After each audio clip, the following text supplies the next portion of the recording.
Hello বন্ধুরা, good morning and welcome back to my channel Turya Stream. কেমন আছো তোমরা সবাই? আমি তো অনেক ভালো আছি। আর তোমরা এর আগের ব্লগটি দেখে তো জানোই যে আমি কলকাতায় এসেছি। আর কলকাতাতে এবার এসে ভালো ঠান্ডা পড়েছে। আমি ভাবতেই পারিনি যে শিলিগুড়ির থেকে কলকাতায় এতটা ঠান্ডা পড়বে। শিলিগুড়িতেও ঠান্ডা ছিল, কলকাতাতেও ঠান্ডা। আসলে ওয়েদার তো কখন কীরকম হয় কেউ তো আর বলতে পারে না। সেটা তোমাদেরকে তো বলা হয়নি। লাস্ট এতদিন আগে যেগুলো ছিল, যে ভিডিওগুলো ছিল কলকাতার, সেটা কিন্তু 2 মাস আগের ভিডিও।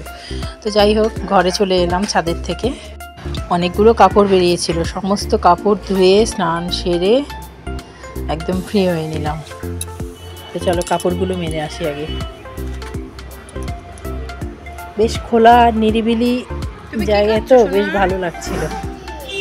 দুধু খেতে কেমন? হরলিক্স না তো, এটা তো দুধু। আর সকালে ব্রেকফাস্টে তো খেয়েছি আমরা স্প্রাউট। আর তারপরে বেশি দেরি না করে এই ভাত বসিয়ে দিলাম। রান্নাটা চটজলদি হয়ে গেলে কোনো অসুবিধা নেই। তুর্য আজকে বলেছে সকালে ভাতই খাবে, তো ভাত করে নিলাম। আর এদিকে মসুর ডাল সিদ্ধ হয়ে গেছে, মসুর ডালটা করব। আর দেখো,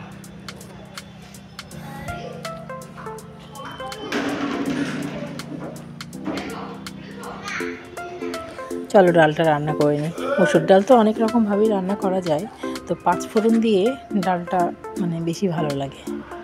তো 5 ফোড়ন দিয়ে রসুন লঙ্কা ভেজে নিলাম, নিয়ে পেঁয়াজ দিয়ে দিলাম।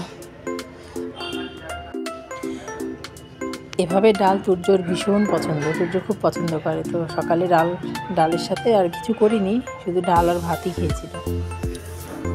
সকালে বেশিরভাগ দিন ওকে তো ভাত দিই না, স্বাভাবিকভাবে বেশিরভাগ দিন খিচুড়ি, বাচ্চাদেরকে দিই না আমি। খিচুড়ি বা পোহা এই টাইপের কিছু করে দিই। তো ডালটা দেখো রান্না হয়ে গেছে। এদিকে রান্না করব সয়াবিন।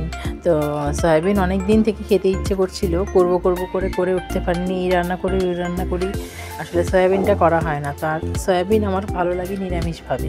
পেঁয়াজ রসুন দিয়ে অনেকে সয়াবিন খায়, কিন্তু আমার ভালো লাগে না। তো সয়াবিন ঘি গরম মশলা দিয়ে নামিয়ে নিলাম।